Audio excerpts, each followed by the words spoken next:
TV Câmara, Campinas. Boa tarde, boa tarde. Queria, em nome da Câmara Municipal, de dar as boas-vindas a todos, né, para esse evento promovido pela Elecamp, em parceria com o Sindicato dos Hotéis e Restaurantes, Bares e Similares da região de Campinas, né, que vai contar com a palestra das doutoras Jaqueline Gachet de Oliveira, que é presidente da Comissão da Mulher, advogada da OAB Campinas e defensora dos direitos à cidadania. E também a Franciele Aparecida Gurgel, vice-presidente da Comissão da Mulher da OAB Campinas e pós-graduada em Direito da Mulher.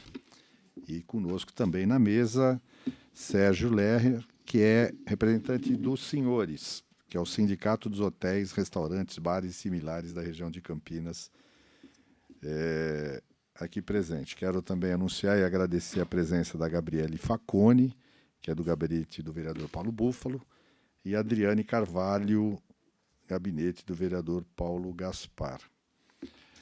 O dia é para a gente discutir um pouco, aprofundar, né, o objetivo dessa lei de combate ao assédio às mulheres em hotéis, bares, restaurantes e similares.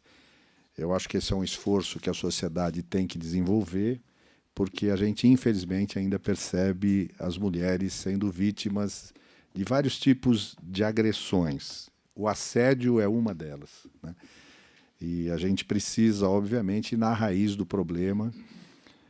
Apesar da legislação, a gente precisa desenvolver a consciência de todos os atores que possam contribuir com esse esforço de permitir que as mulheres possam frequentar com liberdade, com autonomia, com respeito, né, todos os ambientes. Portanto, eu quero cumprimentar a Nelly por ter também promovido mais essa iniciativa pela Elecamp. É uma forma que a gente entende da Câmara prestar um serviço de utilidade pública, ajudando no debate, na reflexão, na conscientização de temas tão caros para a nossa sociedade como esse. Tenho certeza que vai ser um momento de bastante aprendizado e reflexão. Então, feita essa introdução e dadas as boas-vindas, eu já quero passar aqui o comando dos trabalhos para o Sérgio Lerre, que é o nosso parceiro, também ajudando a promoção desse evento. Obrigado, bom seminário a todos.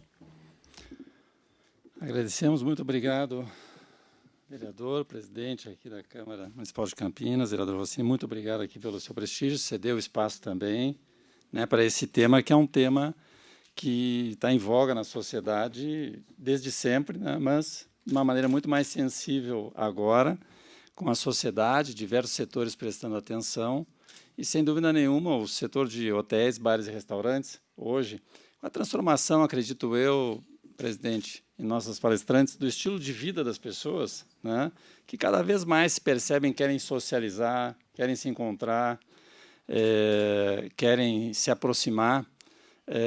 E, nesse contexto, bar, restaurante é um pouco da praia, né, das cidades, onde as pessoas juntas desenvolvem essa interlocução. E aí se presta muito mais atenção nas questões civilizatórias, nas questões de comportamento, nas questões de atitude, e percebemos que são vitrines da sociedade, né? Da mesma maneira que hoje todo mundo acompanha esportistas e julga o comportamento de esportistas, dos artistas, né? É uma discussão que, às vezes, diz respeito a alguém, mas, na verdade, estamos usando de exemplo para toda a sociedade, né? Um parâmetro novo, um paradigma novo. E bares e restaurantes, eles têm tido, nos últimos anos, várias leis específicas. Até, às vezes, questiona, porque é um pouco diferente para esse setor. Mas eu, como jornalista, observador social e também respondendo pela comunicação dos senhores Campinas, a gente percebe que são locais que são vitrines da transformação social, da aproximação, do comportamento, da atitude. Então, ao mesmo tempo que são procurados por excelentes motivos, pela mudança de estilo de vida, também estão na vitrine para ser foco de discussão, né? E até eu falo para alguns empreendedores e outros profissionais, em que às vezes eles falam, Sérgio, mas mais uma lei, né? eu falo, olha, a gente tem que ter a responsabilidade de chamar a atenção da sociedade e atrair tanta gente. Então, é uma oportunidade de oferecer locais mais civilizados, mais seguros, ambientalmente corretos, socialmente corretos, em que as pessoas possam estar à vontade e usufruir de suas vidas, que é isso que eu acho que se quer e se busca hoje em dia. Então, essa nossa apresentação hoje das palestras, das nossas palestrantes, né? A doutora Jaqueline Gachet de Oliveira, a pronúncia está correta? Doutora Franciele Aparecida Gurgel, ambas da Comissão da Mulher da OAB aqui de Campinas. E acredito que é muito oportuno, do ponto de vista também de gerarmos conteúdo digital a ser consultável, que não existe. A gente também está no momento em que, às vezes, a lei tem um detalhamento que nem sempre todo mundo acompanha. A gente brinca que nós estamos num mundo em que me passa um tutorial. Onde que eu posso assistir rapidamente e encontrar o início, meio e fim, que faça sentido para mim, e eu posso até dividir com a minha equipe. Então, bares, restaurantes, hotéis vão ter aqui um conteúdo digital que podem passar para a sua equipe.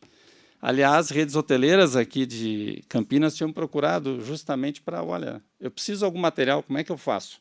Né?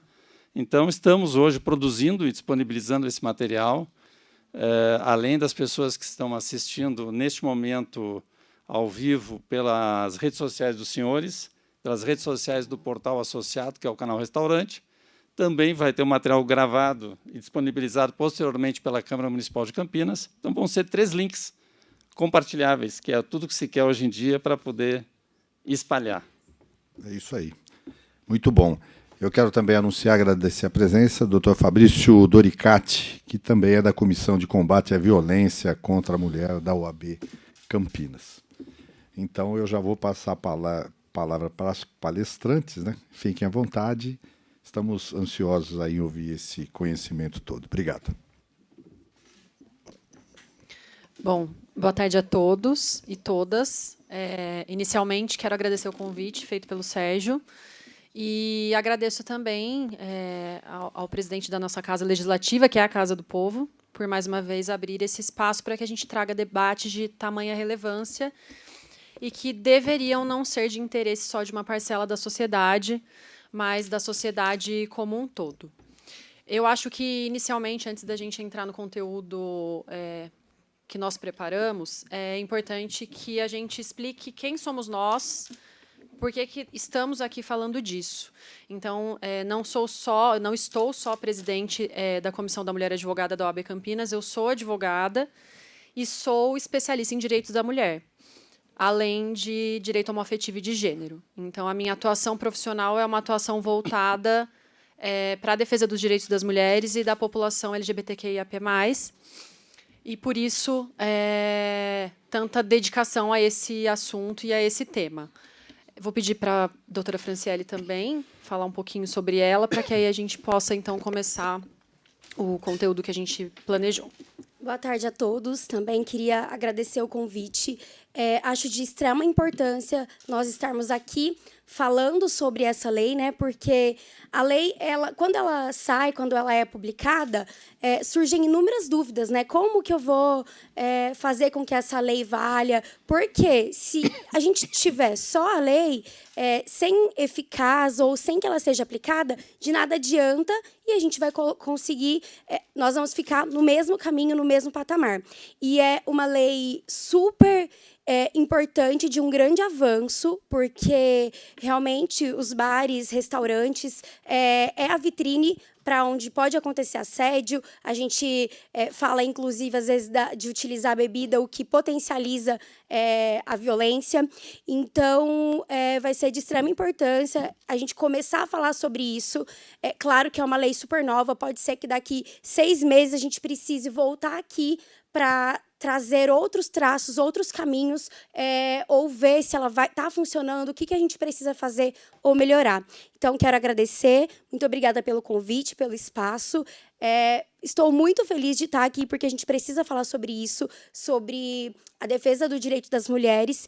E eu tenho a Jaque disse, né, pós em Direito da Mulher, mas eu também sou especialista em Direito do Trabalho. E eu consigo, e eu acho que tem necessidade da gente fazer esse link dessa lei com o ambiente de trabalho dos funcionários. Então, a gente depois vamos chegar nesse ponto. E vamos lá, Jaqueline. Bom, eu vou pedir licença para vocês para falar de pé, que como boa descendente de italianos que sou, eu fico falando e me mexendo e eu não consigo ficar paradinha. Vamos lá, deixa eu ver se eu acho o lugar aqui. Bom, primeiro eu vou trazer a íntegra da lei, porque ela é bem curtinha, né? Essa é uma lei estadual de fevereiro desse ano. Como a Fran disse, e nos permitam essa intimidade para nos chamarmos pelos apelidos, ela é extremamente recente e quando ela saiu, a gente teve vários debates assim internamente entre pessoas que estão estudando esse assunto para entender o que a gente ia fazer com isso. Porque, na verdade, ela trouxe a responsabilidade desses estabelecimentos de assumir essa posição de proteção mesmo das mulheres que frequentam esses lugares, mas ela não foi muito clara de que forma isso seria feito e também se haveria algum tipo, inicialmente, né, quando ela saiu, de punição, penalidade, de fiscalização, não há essa previsão. Mas, para a gente falar dela, eu preciso voltar um pouco. O texto da lei vocês vão encontrar em todos os lugares, mas eu quis frisar aqui, no artigo 1º, logo a seguinte expressão: mulheres que se sintam em situação de risco. Não tem como a gente falar de assédio e de violência contra a mulher no ambiente de bares, restaurantes, hotéis, casas noturnas, se eu não voltar um pouquinho. E eu já venho logo com essa bandeira maravilhosa no slide, porque a gente precisa primeiro entender quem são as mulheres que são tuteladas, né, que são protegidas por essa lei e por todo um arcabouço legal que nós temos hoje, que protege as mulheres e que tem como objetivo o combate à violência. Então, a primeira questão é: quem é mulher? Quem é mulher para fins dessa lei estadual, para fins da Lei Maria da Penha, para fins do artigo, né, da legislação penal que prevê o feminicídio? Quem é mulher? Bom, então, todas as mulheres. Tá? Mulheres cisgênero, mulheres transgênero, travestis, mulheres heterossexuais, homossexuais, bissexuais. E aí eu preciso aqui fazer essa distinção. Eu não tenho como falar de proteção às mulheres se eu não fizer antes essa distinção que é extremamente importante, que é o sexo biológico, identidade de gênero e orientação sexual. Ai, Jaqueline, mas por que a gente precisa falar disso? A gente está falando de uma legislação que protege as mulheres. Acontece que, se a gente não faz essa distinção e não esclarece quem, de fato, a lei precisa proteger, a gente corre um sério risco de perpetuar o que a gente chama de segregação.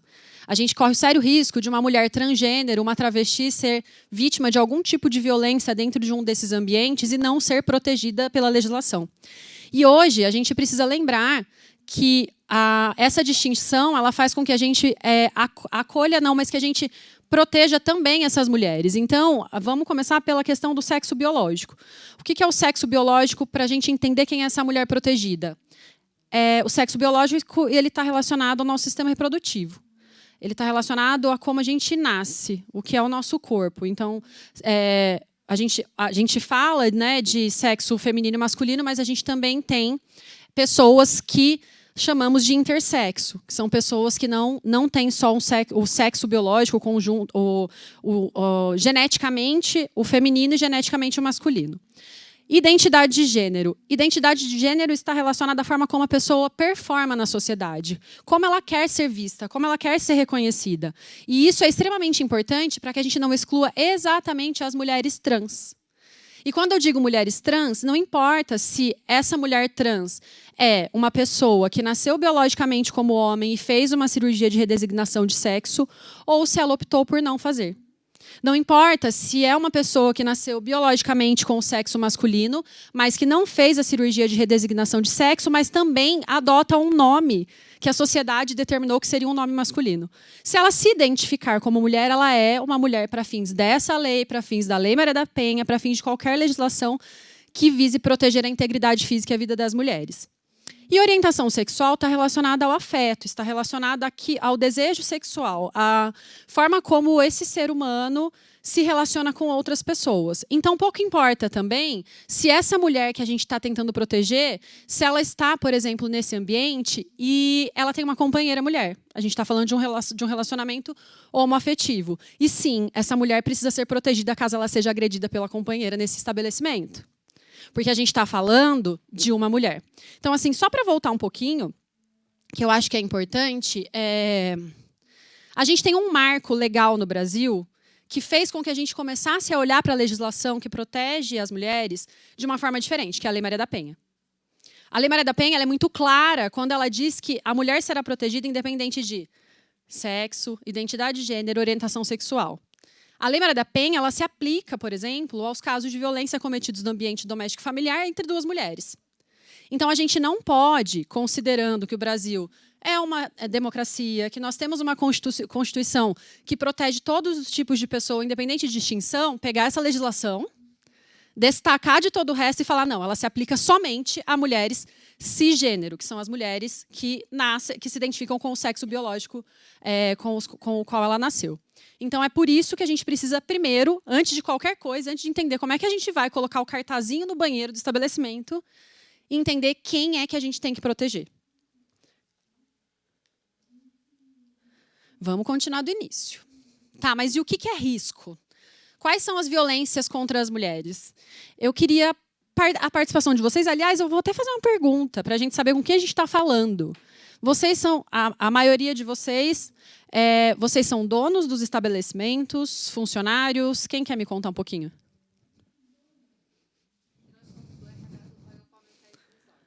Você é a Ângela, a gente já se conhece. Prazer vê-la aqui. Quem mais quer me contar, para a gente saber com quem a gente fala? Quanta gente tímida. Tá ótimo. Bom, então, esclarecido quem é a mulher, quem é o sujeito que está protegido por essa legislação, aí a gente precisa pensar quais são esses riscos, né? Quais são as violências contra essas mulheres.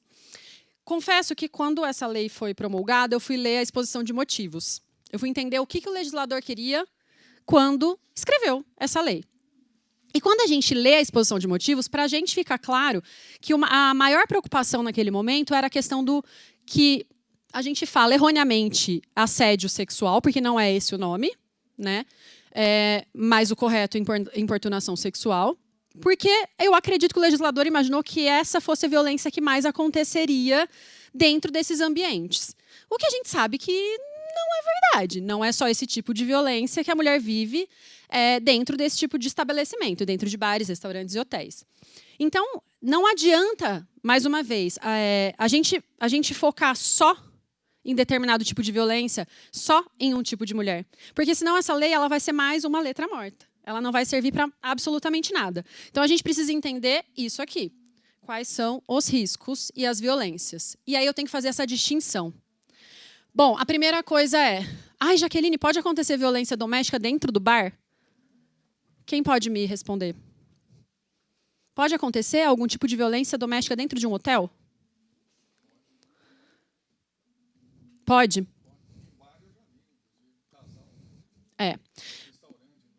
Exato. Por quê? O que é a violência doméstica e familiar? É a violência que acontece dentro do ambiente doméstico e familiar, mas a gente não está falando dentro do espaço físico. A gente está falando dentro das convivências, das relações. Então, eu acredito, vocês que são da área vão saber melhor do que eu, que talvez seja o que mais acontece dentro dos estabelecimentos. Acredito que são casais brigando, são discussões. Então, essa lei também deve proteger as mulheres que podem ser vítimas de violência doméstica dentro desses estabelecimentos. Ai, mas a violência doméstica acontece só entre homem e mulher? É só o marido com a esposa? Não. Então, a gente precisa lembrar do namorado, do noivo, do ex-namorado, do ex-companheiro, de alguém que talvez tenha tido uma relação extremamente rápida com aquela mulher. A gente pode falar do pai com a filha, da mãe com a filha, de uma irmã para outra irmã, de um irmão para outra irmã. Essa é uma questão bem delicada e importante. Quem é vítima de violência doméstica e familiar contra a mulher? A mulher. Quem pratica? Qualquer pessoa. desde que seja alguém dessa relação de intimidade, de afeto, de proximidade. E o que é a violência de gênero? É o que a gente vive todo dia. Se eu sair aqui hoje, atravessar essa rua e passar alguém e assoviar, é uma violência de gênero. É todo tipo de violência que é cometida contra a mulher em decorrência do gênero mulher. Então, é a cantada, é a fala importuna, é o toque indesejado, é a exclusão de determinados espaços, situações, é a falta de acesso ao salário desigual. A gente poderia fazer uma lista gigantesca. Mas isso pode acontecer dentro do ambiente dos bares, restaurantes e hotéis? Pode.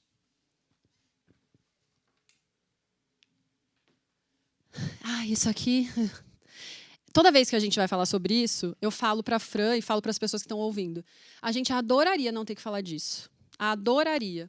Adoraríamos não ter que ficar explicando constantemente o que é violência. Só que a gente está em 2023. Semana passada, a gente estava terminando esses slides e a gente teve 2 casos de feminicídio aqui na região. Hoje, cedo, a gente estava lendo uma tentativa de feminicídio que acabou com um homicídio, porque o amigo tentou interferir na tentativa, né, do feminicídio e acabou morrendo. Então, assim, a gente parece que está patinando, parece que não sai do lugar, então a gente tem que ficar o tempo todo explicando isso. E esses tipos de violência, já vou pôr todos aqui, tem mais no próximo slide, precisam ser conhecidos, porque o que a gente costuma dizer? O que a gente mais vê na TV hoje? Feminicídio. Hoje, o tempo todo, a gente assiste notícia de feminicídio. Mas quando o feminicídio não tinha ainda, né, na legislação, o nome feminicídio, a gente também falava muito da violência física. Então, essas violências são as violências que a gente vê. Dentro de um estabelecimento como um bar, um restaurante, um hotel, se você ver uma pessoa agredindo uma mulher, você sabe que é violência física. Se você vê o chute, o empurrão, se você vê uma garrafa arremessada, você sabe que é violência física. Só que essas são as violências fáceis da gente detectar. A gente esteve hoje num estabelecimento e a gente ouviu uma historinha, uma funcionária contou. E aí eu escutei de longe, ela estava falando para a Fran, mas eu escutei de longe, e para mim ficou claro que aquilo ali era uma violência psicológica. E a pergunta dela foi assim, mas a gente não pode fazer nada, né? Não, mas a gente deve fazer. Claro que de maneira muito mais delicada, que a gente vai falar lá na frente como abordar. Então, por isso que a gente precisa conhecer os outros tipos de violência. Então, o que é a violência psicológica? É uma conduta que gera dano emocional ou diminuição da autoestima. Então, imagina uma situação onde o cara está lá, eu vou usar homem e mulher, porque eu acho que é o que mais vai ser fácil de identificar.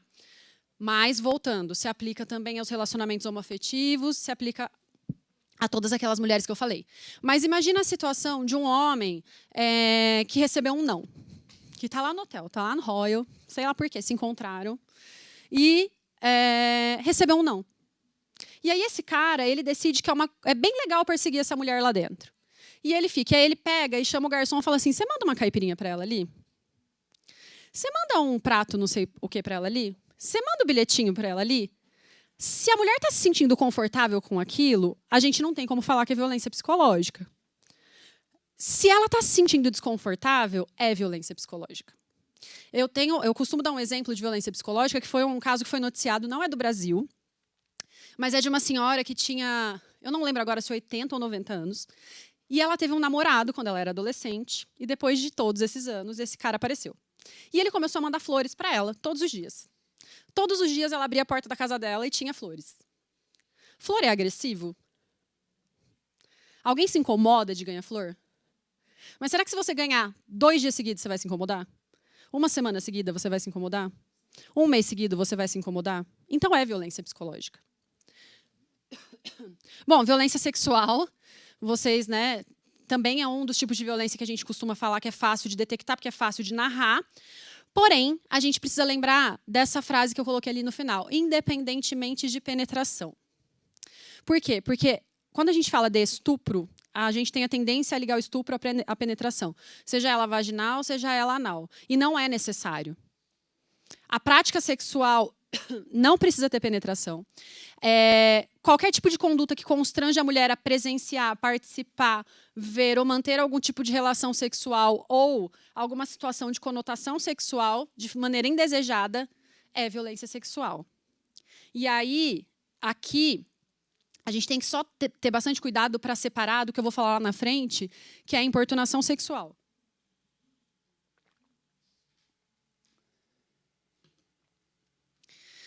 E aí, quando eu chegar lá na importunação sexual, eu explico a diferença. Bom, violência patrimonial.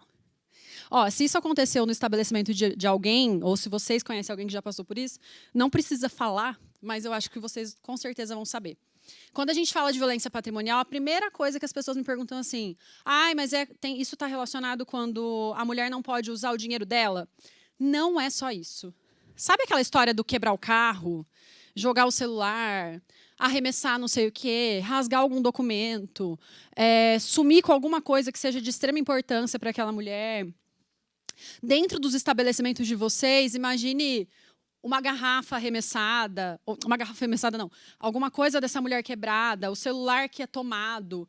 É tirar dessa mulher o acesso a alguma coisa que é patrimônio, não importa se quebrou ou não, mas impediu que ela tenha acesso àquilo que é dela, né, que é para satisfazer as suas próprias necessidades, é violência patrimonial. A violência moral, ela é bem mais complexa, porque ela está relacionada ao que a gente tem na legislação, que são os tipos penais de calúnia, difamação ou injúria. Então, é quando o agente, né, o violentador, o agressor, ele fala algo sobre aquela pessoa. Então, ele pode contar uma coisa que é verdade, que talvez ela não quisesse que falasse. Ele pode inventar uma mentira. Ele pode dizer que aquela pessoa cometeu um crime. Essas são violências morais. Acho um pouco mais difícil de acontecer nos estabelecimentos de vocês, mas vocês precisam conhecer também. E aí, todas essas violências, elas estão previstas na legislação. Espera que eu voltei mais. Então, eu não trouxe aqui artigo de lei. Quem tem que saber como que aplica a pena é juiz. Quem tem que saber qual é o tipo penal que vai constar no boletim de ocorrência é o delegado. Para vocês, o que é importante saber é que eles existem, que eles estão na lei e que tem punição, né? Então, eu trouxe aqui vias de fato. A gente usa esse termo, mas, na verdade, é lesão corporal. Mas vias de fato são aquelas situações em que não é possível identificar sinais da violência. Então, imagina que a mulher sofre, sei lá, deixa eu pensar numa coisa, um empurrão que ela não bateu em nada, ela não esbarrou em nada, foi um trupicão. Se essa mulher sair daqui e for até o IML fazer exame de corpo de delito, vai ser impossível de detectar qualquer vestígio. Tá? Lesão corporal. Aí sim. Aí sofre algum dano. Aí a gente vai ter um arranhão, um hematoma, alguma coisa nesse sentido. Ameaça. Sabe aquela questão que eu falei do cara que tomou fora e fica perseguindo a mulher ali naquele ambiente? Isso pode ser considerado ameaça. Só que na legislação penal, o que a gente tem previsto é que a ameaça ela precisa anunciar algo certo. Então, é assim, ó. Se você não ficar comigo, eu vou quebrar seu carro que está lá fora. Isso é ameaça. Se você não me der um beijo, eu vou pegar o seu celular. Já ficou com ela, já teve alguma coisa. Se você não ficar comigo hoje de novo, vou pegar essa foto aqui, ó. Eu vou jogar essa foto aqui no grupo dos amigos do WhatsApp, que está aqui, todo mundo aqui, está todo mundo vendo. Então, vocês entendem que é anunciar uma conduta futura? Perseguição ou stalking. Como é que isso pode acontecer no ambiente dos bares, restaurantes e hotéis? Confesso que eu fiquei tentando pensar e eu não consegui muito chegar nisso. Só que, assim, é uma conduta de perseguir. Aquilo que eu falei de ficar indo dentro do bar também esbarra ali entre a violência psicológica e essa perseguição. Mas isso aqui é muito comum de acontecer nas redes sociais. São casos, assim, de Instagram que toda hora manda mensagem do WhatsApp. Não que não aconteça, né? Tem até uma série que é bem assustadora. Eu achei horrorosa, eu comecei a assistir, eu demorei um tempão para conseguir seguir, que é a You, porque lá ele é um stalker, só que ele não é um stalker só nas redes sociais. Ele sai, então ele vai na frente da casa da pessoa, ele fica lá, ele olha lá dentro. É bem desesperador. Então, isso é o stalking. A violência psicológica, eu falei lá para vocês que é um tipo de violência, mas aqui eu trouxe para vocês saberem que está previsto na lei como crime. O feminicídio. Jaqueline, por que a gente tem um tipo penal específico para falar de morte de mulheres? Alguém consegue me explicar? O Código Penal não fala que matar alguém é crime? Não está lá no artigo 121? Matar alguém, crime. Por que precisa ter Por que precisa ter o tipo feminicídio? Ninguém sabe me explicar? Bom, o feminicídio ele é uma qualificadora, tá? Continua lá o artigo 121, aí tem uma qualificadora lá dizendo que a pena vai ser aumentada em razão da condição do sexo feminino. Quando a gente fala sobre isso em escola, e a gente fala bastante, sempre tem algum adolescente que fala assim, mas homens também morrem todos os dias. De fato, homens morrem todos os dias. Só que, estatisticamente, a maioria das mulheres que morrem vítimas de uma atitude cometida pelos maridos, ex-maridos, familiares, e enquanto os homens são vítimas do tráfico, são vítimas de acidente de trânsito, são vítimas de um furto... como que é? Latrocínio, isso, sumiu. Então, é por isso. A inclusão do feminicídio na legislação, ela não serve só para punir de maneira aumentada.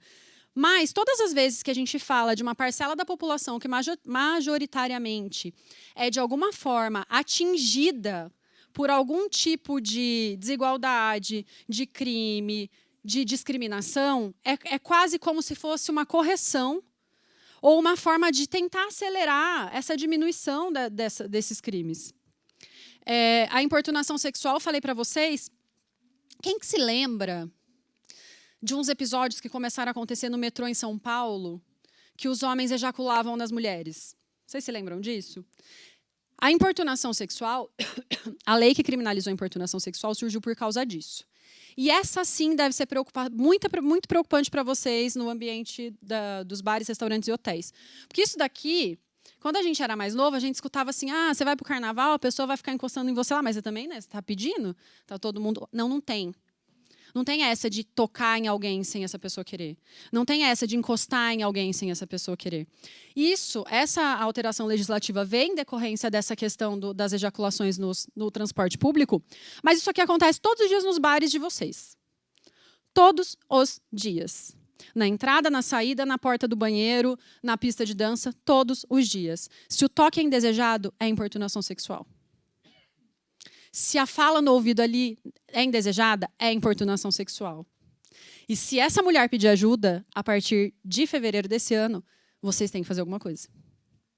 Então, isso aqui é o que mais me preocupa aqui no ambiente de vocês. E o crime de dano, que eu falei, né, do quebrado, causar prejuízo, também está previsto na legislação. Então, todas aquelas violências, todas, sem exceção, têm punição criminal.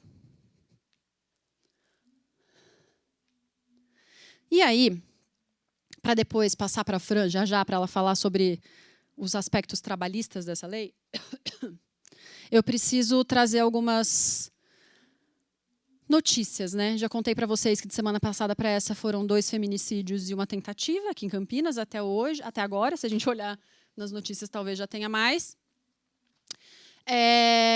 O fato é que as mulheres, elas sofrem mais violências no ambiente doméstico e familiar que os homens. Vou voltar a falar. A gente está falando de violência doméstica e familiar, mas que pode acontecer dentro dos bares, restaurantes, hotéis, casas noturnas, porque é a violência que acontece nessa relação íntima. Quase 4 a cada 10 mulheres brasileiras, ou 36% delas, já sofreram algum tipo de violência doméstica, algum tipo de violência no ambiente doméstico e familiar. Esse número, friso para vocês, é subnotificado. Porque a gente tem dados daquilo que é noticiado. E a gente sabe que até pouquíssimo tempo, como o Sérgio falou no começo, né, isso começou agora mais, a gente começou a falar mais, aquela máxima, aquele ditado popular de que em briga de marido e mulher não se mete a colher, ele era seguido à risca. Hoje a gente até fala, né, não, a colher a gente não mete, mas mete a panela, mete a panela de pressão, a tábua de carne, o que precisar. Por quê? Porque não é porque essa violência acontece no ambiente doméstico e familiar que ela não é de responsabilidade do Estado, da sociedade. Tanto é que o Brasil foi penalizado, na época da Maria da Penha, porque não tomou as atitudes adequadas para garantir que uma mulher tivesse um ambiente doméstico e familiar seguro.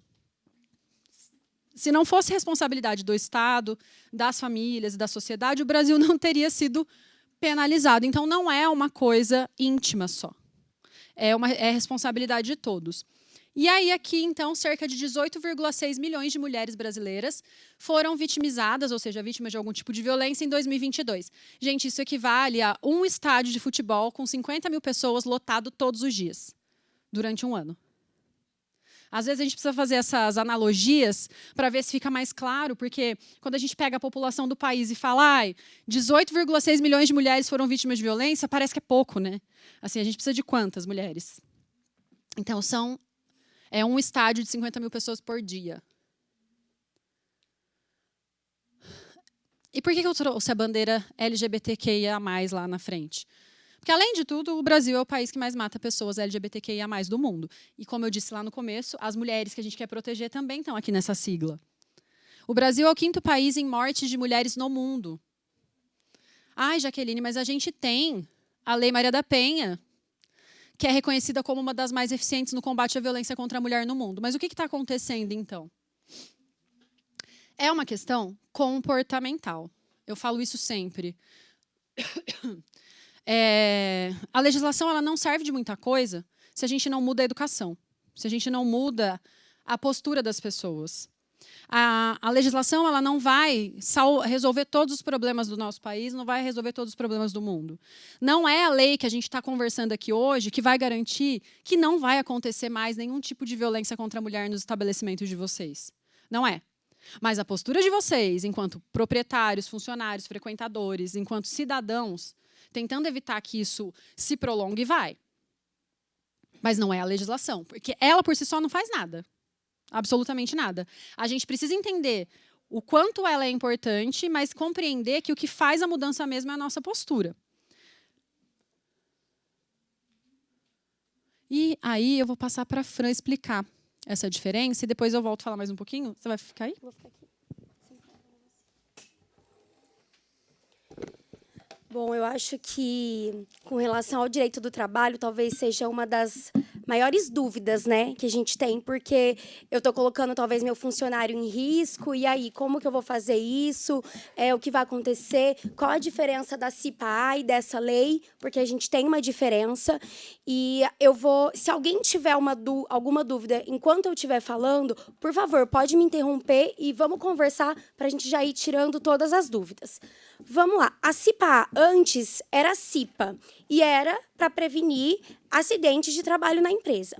No final do ano passado, ela se transformou em CIPA-A, que aí, além de prevenir os acidentes, eu vou prevenir o assédio no ambiente de trabalho. E aí, qual a diferença principal da CIPA-A e dessa lei? A CIPA-A está protegendo os funcionários de sofrerem assédio moral ou sexual no ambiente de trabalho. A lei que a gente está falando, ela protege o cliente. Então, é com relação aos clientes. Nós não vamos entrar muito na CIPA, a gente talvez depois até fazer alguma outra palestra nesse sentido, porque ela é bem diferente. No geral, é o que a empresa teria que fazer palestras uma vez no ano, criar um canal de combate de assédio, onde se o funcionário sofrer qualquer tipo de assédio, ele possa ter essa ligação, esse contato de forma anônima, a empresa tem que investigar. É um tipo de prevenção de assédio contra a mulher, mas é diferente da lei que nós estamos falando agora, porque a lei ela visa proteger a mulher enquanto cliente daquele estabelecimento. Tá? Então, essa é a principal diferença das duas.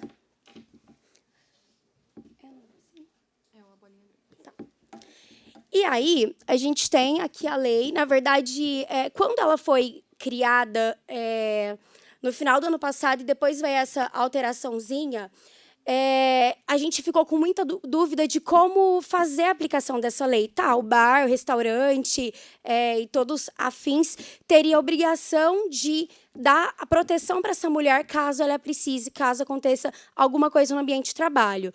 E como que eu vou fazer isso? Como que eu não vou colocar o meu funcionário em risco? Como que eu vou fazer para o meu funcionário identificar isso? Como colocar isso na prática real? E nós também tivemos essa dúvida, porque ela veio só lei. E geralmente é assim, joga e vocês se virem, entendem como bem entenderem, e geralmente é assim. Então, depois que ela começa a ser aplicada, a gente consegue ver, isso deu certo, isso não deu, isso não pode ser dessa forma, isso a gente vai ter que alterar, nós vamos ter que trocar. Infelizmente, com todas as leis são assim, e essa é uma super nova que a gente precisa colocar em prática para ver até onde ela vai nos ajudar, o que vai dar certo, o que não vai com relação aos funcionários, né? E ali, o que a lei fala? Que a empresa enquadrada como bar, restaurante, boate, clube noturno e casa de espetáculo, bem como outra de atividade similar, deverá promover anualmente a capacitação de todos os seus funcionários para que estejam habilitados a identificar e combater o assédio sexual e a cultura do estupro praticados contra a mulher que trabalha ou frequenta tais lugares. Então, embora eu tenha na CIPA-A que protege a mulher só que trabalha, aqui ela fala que frequenta e que trabalha. Então, se alguma funcionária também chegar, porque ela pode sofrer vítima de assédio do cliente, e aí eu não tenho aquela relação de trabalho, não é meu funcionário. Então, ela também pode chegar... É bem complexo essa divisão, porque são vários braços que a gente tem, mas pode acontecer. Eu tenho uma funcionária que sofreu o assédio, e aí, em qual das duas eu vou me enquadrar? Nessa lei aqui, porque a lei fala que se ela está trabalhando ou frequentando aquele lugar. E aí, o que mais pega? É a capacitação de todos os funcionários. Como que eu vou fazer essa capacitação? Eu vou fazer que tipo de treinamento? Primeiro, começando para saber quem que está protegido por essa lei. E foi o que a gente fez, o que a Jaque fez aqui agora. Ela mostrou quem são as mulheres, quem são todas as pessoas que estão protegidas por essa lei. Por quê? Acontece alguma coisa no bar, no restaurante, no hotel, e se você tem todos os documentos que você cumpriu, que você qualificou os seus funcionários para aquilo, a chance de você ter algum problema é muito menor. Acontece alguma coisa no seu bar. Olha, eu tenho essa lei. Não tenho comprovante de capacitação de nenhum cliente. Não tenho...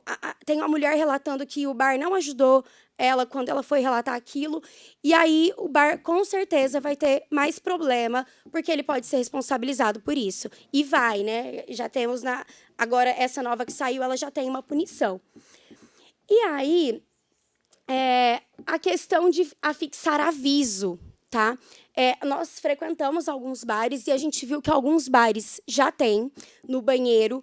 Esse aviso ele não pode ser de forma nenhuma com gracinha, com piadinha, tem que ser um aviso sério. Nós vamos chegar lá depois nessa parte mais da capacitação mesmo, para ficar ainda mais claro de como deve ser essa capacitação e como que esse funcionário ele deve reagir e agir quando chegar para ele essa notícia de que alguma coisa está acontecendo. Aí aqui, agora, na primeira que saiu, a gente não tinha uma penalidade, né? Agora a gente já tem. A infração às disposições da presente lei acarretará ao responsável infrator as sanções previstas no artigo 56 da lei do Código de Defesa do Consumidor.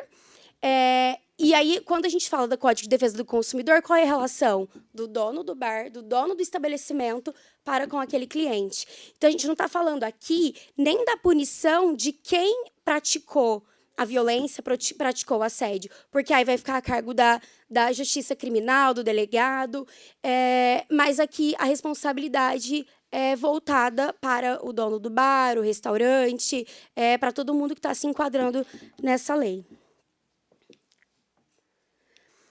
Aí a gente vai entrar agora na parte prática de como deve ser, como deve agir os funcionários. A gente conversou bastante sobre isso porque é muito difícil, né? Ele tem que agir assim, tem que agir assado, não tem uma regulamentação que tem um procedimento, vai agir dessa forma, mas a gente indica que cada bar, cada restaurante faça o seu procedimento, crie um procedimento e trabalhe esse procedimento com os funcionários. Você quer ir? Posso ir? Não, acho que agora eu vou falar sentadinha, que agora a gente vai ficar trocando aqui. Com relação à punição, só queria fazer um complemento. Hoje, o que a gente tem é essa punição da aplicação do Código de Defesa do Consumidor, que é aquela multa que o cliente faz, o consumidor faz a denúncia no PROCON, e aí o PROCON intima o fornecedor ou de serviços ou de produtos a prestar esclarecimentos, senão ele toma aquela multa. Tá? Hoje o que a gente tem é isso. Mas não significa que será só isso. Não significa que vai permanecer assim. Como a gente falou, a legislação é extremamente nova, a gente vai descobrir na prática como isso vai se desenrolar. Eu sei que, às vezes, soa falho, né? Porque a gente sabe que aquelas multas do PROCON elas nem são tão altas assim. Mas é uma forma, sim, de tentar conscientizar todos os fornecedores de serviços e de produtos que existe uma punição, por hora é essa. Tá? E quando a Fran fala da questão dos funcionários, e ela falou assim, a gente não tem uma regulamentação, isso também é extremamente importante. Por que lá na frente eu fiquei falando de violência doméstica e violência familiar? No Brasil, a gente tem as fontes do direito. Meio técnicos que eu vou falar, mas para vocês compreenderem. Quem fala como a gente deve agir? Né? Então, a gente tem a lei, a gente tem doutrina, que é o conjunto de textos escritos por pessoas especialistas, a gente tem jurisprudência, que são as decisões judiciais reiteradas, a gente tem os costumes, que, no caso, no Brasil não funciona muito, e a gente tem a analogia. Se a gente não tem uma legislação que diz como funciona, como se aplica o que a gente faz, a gente precisa buscar na legislação existente algo que possa ser aplicado. Como a gente não tem na legislação algo que diga como vai funcionar na prática, a gente precisa trazer para o mais próximo que a gente tem. E o mais próximo que a gente tem hoje é a Lei Maria da Penha. E a Lei Maria da Penha ela fala que, preferencialmente, as mulheres vítimas de violência precisam ser atendidas por mulheres. Que, preferencialmente, que é preciso que seja uma equipe multidisciplinar, que seja uma equipe capacitada. Então, vocês vão precisar adequar dentro dos procedimentos de cada estabelecimento, de acordo com a realidade de cada um, com o tamanho, com o espaço, com a quantidade de funcionários, essa realidade. Então, quando a gente fala aqui que o auxílio à mulher ele vai ser prestado pelo estabelecimento mediante a oferta de um acompanhante até o carro, que é o que está na lei, né? Ou outro meio de transporte ou comunicação à polícia, a gente dá um passo para trás para dizer, se a mulher quiser. Nenhuma mulher vítima de violência pode ser forçada, obrigada a fazer alguma coisa. A gente precisa entender que a violência contra a mulher, seja ela doméstica ou de gênero, ela está enraizada na sociedade. Ela é algo muito difícil de combater, porque muitas vezes a própria mulher não se entende em situação de violência. A gente tem estatísticas que mostram que as mulheres em situação de violência doméstica e familiar levam, em média, 10 anos para se entenderem em situação de violência e conseguirem definitivamente sair dessa situação. Então, talvez, ali no ambiente em que a gente precisa considerar que as pessoas estão consumindo bebida alcoólica, na maioria das vezes, que é um ambiente diferente do que ela está habituada, que talvez essa mulher, no momento de desespero, ela peça socorro, ela chega e fala, olha, está acontecendo tal coisa, eu preciso de ajuda, mas ela olha para você e fala assim, não, eu não quero. Não precise ir no carro. O que o estabelecimento precisa fazer? Se cercar de que esse não, eu não quero, não vai deixá-la mais vulnerável e que vai deixá-la à mercê da vontade de um agressor. Mas se essa mulher falar, não quero que você vá comigo no carro, não tem que ir com ela no carro. Tem que olhar, tem que observar, tem que entender se realmente a situação exige esse cuidado. O que vai ser feito sempre é decisão da vítima. Se ela disser ali, no momento, eu quero que chame a polícia, tem que chamar a polícia. Se ela disser ali, eu quero ir até a delegacia e quero registrar um boletim de ocorrência, tem que ir, alguém tem que ir junto com ela, se ela quiser, até a delegacia e registrar um boletim de ocorrência. Se ela disser, não quero nada, eu só quero companhia até o caixa para pagar minha conta e ir embora, é isso que tem que ser feito. Tá? Então, a grande questão é, capacitando os funcionários, como a legislação estabeleceu, evita-se que se ultrapassem limites.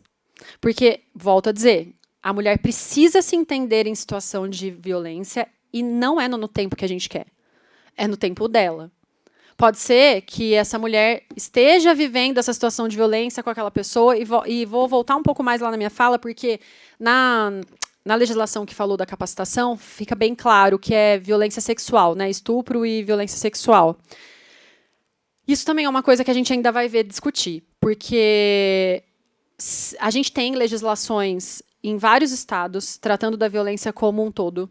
A gente tem legislação federal falando da violência como um todo, então a gente não pode ignorar, vou reforçar isso quantas vezes for preciso, a gente não pode ignorar que qualquer outro tipo de violência que não a violência sexual, não a importunação sexual, também precisa desse olhar e da aplicação dessas medidas. Quer complementar alguma coisa? Só falando da questão que, preferencialmente, mulheres teriam que ser treinadas para atender essas outras mulheres. Por quê? A gente tem até uma lei recente que fala que quando a mulher vítima de violência chega na delegacia, ela deve preferencialmente ser atendida por uma mulher. Por quê? A gente já foi violentada. Na maioria das vezes, né? Sempre um homem. Então, como que eu vou chegar, às vezes, para um homem e relatar aquilo ali? Às vezes, vai faltar um pouco de empatia e a mulher ela não vai querer fazer aquela denúncia ou fazer aquela reclamação. Então, não é uma obrigatoriedade, mas a gente orienta que, se possível, que seja uma mulher. Tem até uma parte da lei que fala que tem que ter o nome do funcionário responsável por atender esse assédio. Então, eu estou lá no banheiro. É a Franciele. A pessoa já sabe que ela vai ter que procurar a Franciele, porque naquele local é a Franciele que está treinada para me ajudar no que eu posso fazer. E aí, voltando agora para o direito do trabalho, porque eu também tenho que proteger o meu funcionário. Se acontece alguma coisa com o meu funcionário, eu sou responsável. Ele está no ambiente de trabalho. Então, se eu tenho, é claro que, por exemplo, nada me impede que eu tenha 2 mulheres treinadas e um homem. Se for alguma coisa mais agressiva, mais violenta, vou a mulher e vou o homem. Às vezes ela vai se sentir mais segura se for o homem mesmo lá com ela. Mas acho que, a priori, o primeiro atendimento, aquela primeira reclamação, teria que ser com uma mulher. E, mais uma vez, ressaltando, é ela quem vai escolher o que vai acontecer. A gente sempre fala isso nas nossas palestras, antes, acho que mesmo dessa lei, não custa nada. Todos os funcionários estão treinados. Se ele vê que tem uma mulher ali que está incomodada com aquelas investidas do cara, passar, tá tudo bem? Precisa de ajuda? Isso, às vezes, resolve muitos problemas. Evita que depois aconteça uma coisa pior ou que o bar seja responsabilizado por outro motivo. E mais uma coisa, a gente tem aqui a questão do direito do consumidor, que é onde o bar vai ser responsável. Nada impede também que a mulher que foi vítima do assédio ali dentro, que ela entre com um processo civil pedindo indenização por dano moral, por inércia, por falta de atuação do bar naquela situação.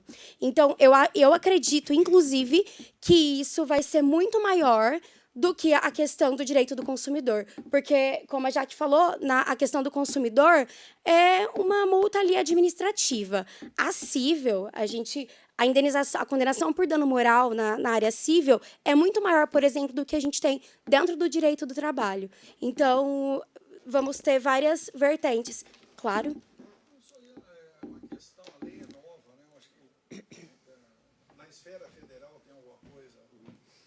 Não, é que na esfera federal a gente tem toda a legislação que trata da proteção da mulher. Então, é aquilo que eu estava dizendo, quando a gente não tem algo específico, a gente precisa considerar o que a gente tem.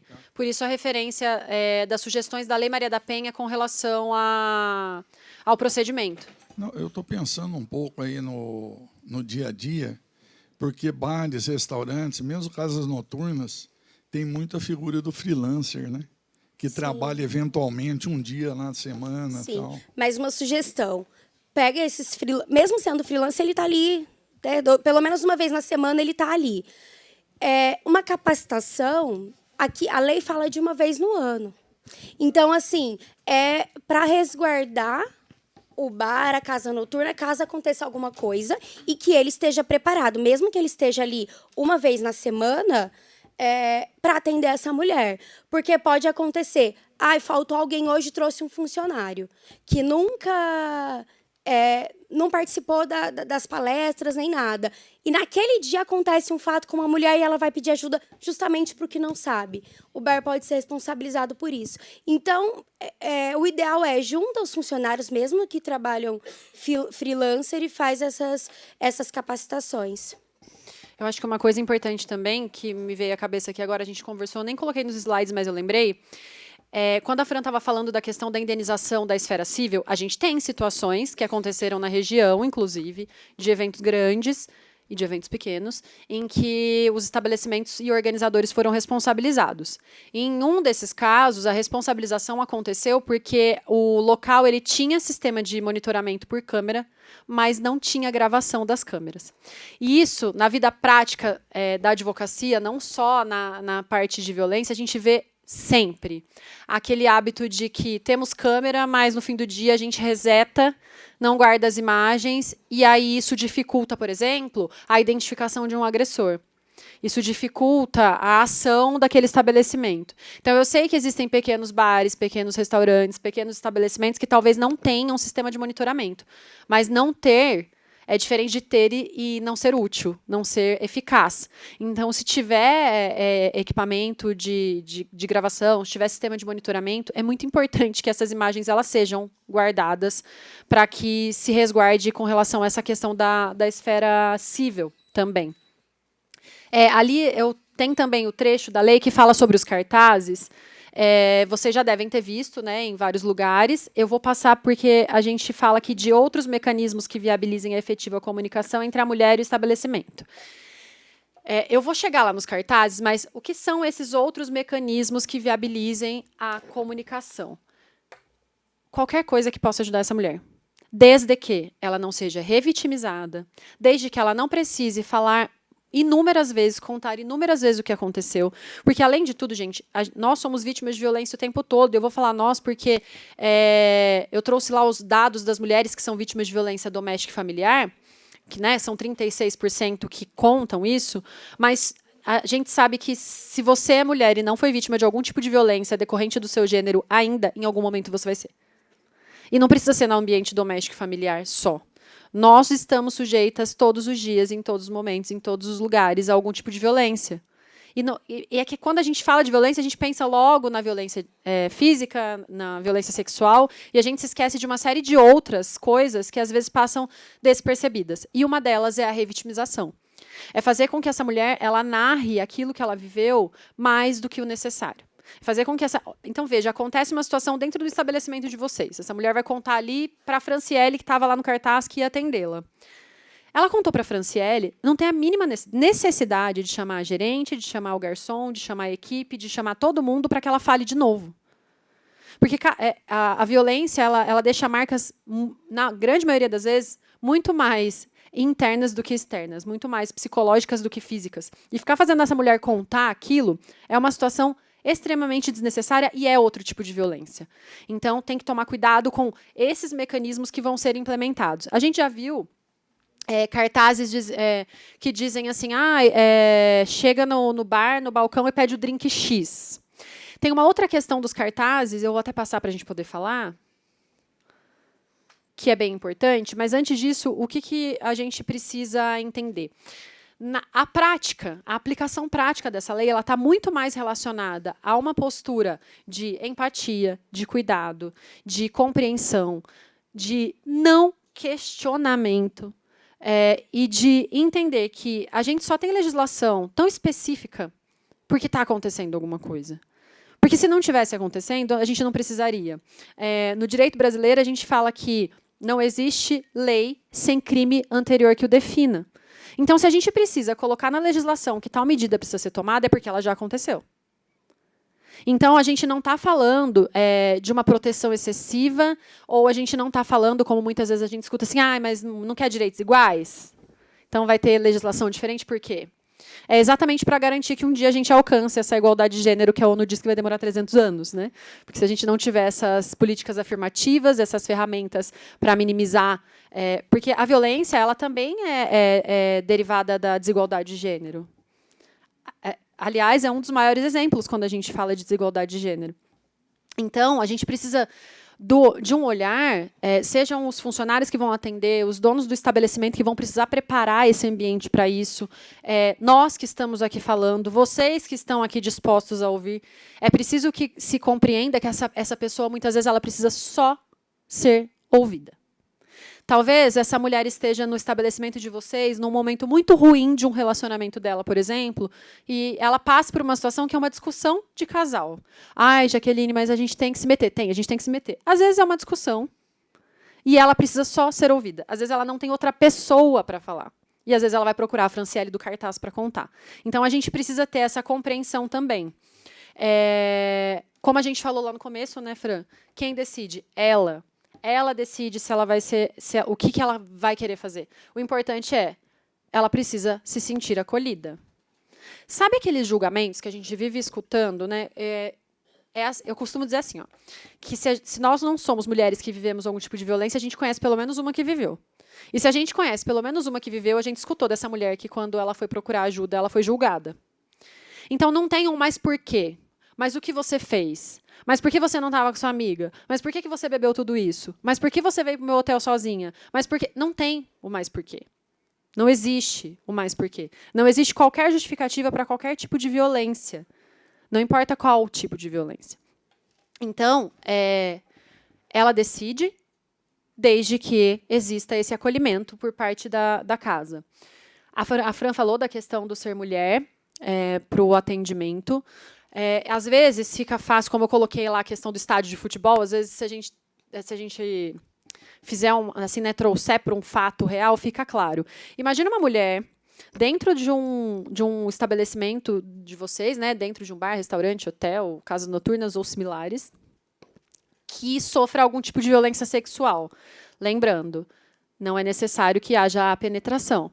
Então, imagina que essa mulher tem, sei lá, o cara passa a mão nela, em algum lugar. Será que ela vai se sentir confortável de chegar... Vou pegar você de exemplo, que você está na minha frente. Ele é funcionário da casa, ela vai chamar ele e vai falar assim, olha, sabe o que aconteceu? Ele passou a mão assim. Sabe, será que tem necessidade? Para algumas mulheres, pode ser que não faça diferença nenhuma. Mas a gente não pode falar pela exceção, a gente precisa falar pela regra. Então, por isso que a gente faz essa sugestão, como a Fran disse. Tá?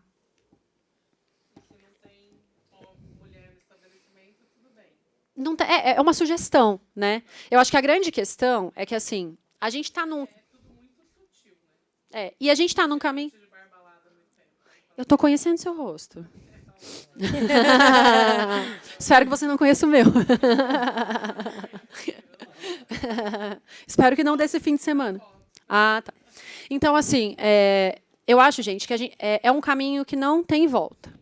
O caminho a gente vai continuar... Nós vamos movimentar a sociedade de forma que a gente busque alternativas para, eu não digo solucionar, porque, né, não é uma coisa... A gente está falando de um país de 523 anos. A violência doméstica começou hoje? Não. A violência contra a mulher começou hoje? Não. É uma questão cultural, uma questão histórica, é uma questão de formação da sociedade. Eu sei que muitas vezes até soa cansativo. Eu até ganhei um apelido super gentil, né, que é Jaque Probleminha, porque eu fico problematizando essas coisas em todos os lugares, porque assim, se alguém ouvir um pouquinho e levar para o outro ali, né, quem sabe a gente diminui esses 300 anos, mas é um caminho sem volta. Então, assim, talvez hoje não tenha nenhuma funcionária mulher, mas tem você. Não é? Então, assim...